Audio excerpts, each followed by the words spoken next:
Secularism ऐसा एक time bomb है जो गोरे साहब यहां पे छोड़ के गए ताकि ये बार बार हर बार हमारे खिलाफ फटता रहे।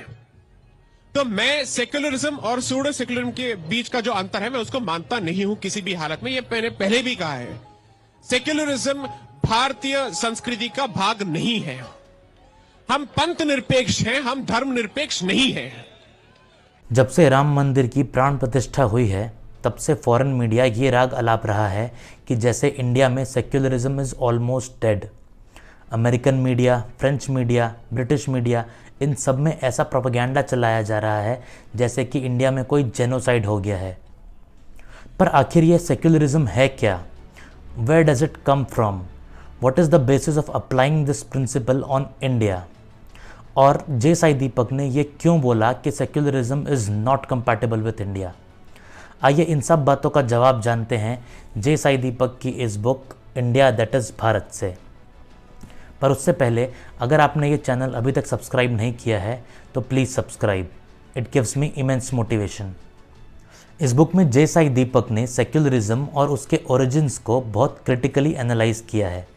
बेसिकली उन्होंने विद एविडेंसेस ये बताया है कि आज तक सेक्युलरिज्म की जो घुट्टी हमें पिलाई गई वो कितनी बेसलेस और इनएक्यूरेट है।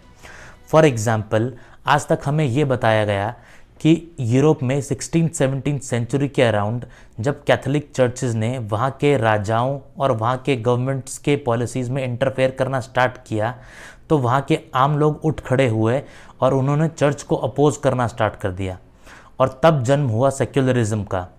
सेक्युलरिज्म के तहत चर्च और स्टेट दो अलग अलग एंटिटीज़ हैं, दोनों में से कोई भी एक दूसरे के मामले में इंटरफेयर नहीं कर सकता। यहाँ पे स्टेट का मतलब है राजपाट, गवर्नमेंट या एडमिनिस्ट्रेशन। अब सुनने में ऐसा लगता है कि शायद सेक्युलरिज्म एक इररिलीजियस कॉन्सेप्ट है, पर जे साई दीपक ने अपनी बुक में सेक्युलरिज्म के ऊपर पूरा एक चैप्टर डेडिकेट करते हुए ये बताया है कि कैसे सेक्युलरिज्म एक क्रिश्चियन यूरोपियन कॉन्सेप्ट है जिसकी शुरुआत 15वीं सेंचुरी में नहीं बल्कि उससे भी कई सौ साल पहले हुई थी। बुक में ह्यू ऑफ सेंट विक्टर जो कि 12वीं सेंचुरी के एक क्रिश्चियन थियोलॉजियन थे, उनकी बुक का एक पैराग्राफ कोट किया गया है। There are two lives, one earthly the other heavenly, one corporeal, the other spiritual. Each has its own good by which it is invigorated and nourished so that it can subsist. The one power is therefore secular, the other spiritual. और 16th century का secularism was nothing more than a power struggle. अब इस concept का India में क्या impact हुआ ये जान लेते हैं। असल में जब यूरोपियन कॉलोनाइजर्स इंडिया आए तब तक पूरे यूरोप में प्रोटेस्टेंट रिफॉर्मेशन लगभग हो चुका था। वहाँ की मैक्सिमम जनता के मन में ये बात भर चुकी थी कि कैथोलिक चर्चेज और पोप्स करप्ट और रूढ़िवादी होते हैं। तो जब यूरोपियंस इंडिया आए तो उन्होंने यहाँ के मंदिरों और ब्राह्मणों को उसी नज़र से देखा जिस नज़र से वो कैथोलिक चर्चेज और पोप्स को देखते थे। और उसके बाद ब्रिटिशर्स ने किस तरह हमारी हिस्ट्री को मिस इंटरप्रेट और डिस्टॉर्ट किया वो तो हम सब जानते ही हैं।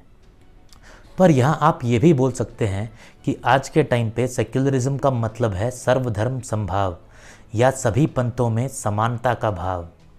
पर क्या कोई ऐसा देश है जहाँ सर्वधर्म समभाव सेक्युलरिज्म शब्द के पैदा होने से कई हजार साल पहले से मौजूद है? वो देश है भारत। भारत में हजारों सालों से कई धर्मों और संप्रदायों के लोग एक साथ रह रहे हैं।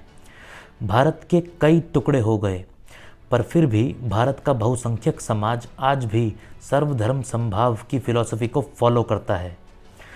और हमें सेक्युलरिज्म पे लेक्चर वो लोग दे रहे हैं जिनके घर में आज खुद बड़े पैमाने पे धार्मिक दंगे हो रहे हैं। अगर आप पूरे यूरोप की डेमोग्राफी को देखें तो ये पता लगता है कि ज़्यादातर कंट्रीज़ में 90% से ज़्यादा पॉपुलेशन क्रिश्चियंस और एथिस्ट्स की है। ये एथिस्ट्स वो हैं जो पहले क्रिश्चियन हुआ करते थे। इन लोगों ने कभी मल्टीकल्चरलिज्म देखा ही नहीं और पिछले 10-15 सालों में जब यहाँ भी रिफ्यूजीज़ आने लगे तो यूरोप में भी दंगे स्टार्ट होने लगे। आज ये हालत है कि यूरोप के कई देशों में फ्रीडम ऑफ एक्सप्रेशन के नाम पे कुरान को जलाया जाता है, not just by common people but also bye there leaders. और ये लोग भारत को ज्ञान देते हैं कि सर्वधर्म संभाव कैसा होना चाहिए। एटलीस्ट भारत में कभी किसी नेता ने कुरान या बाइबल नहीं जलाया। हाँ, रामचरितमानस ज़रूर जलाया है। एक भारतीय होने के नाते ये बहुत ज़रूरी है कि इन वेस्टर्नर्स के सामने हम कभी भी अपोलोजेटिक ना हों। अगर आपने भी जे साई दीपक की बुक पढ़ी है या पढ़ना चाहते हैं तो कमेंट बॉक्स में अपने ओपिनियंस या क्वेश्चंस लिखना ना भूलें।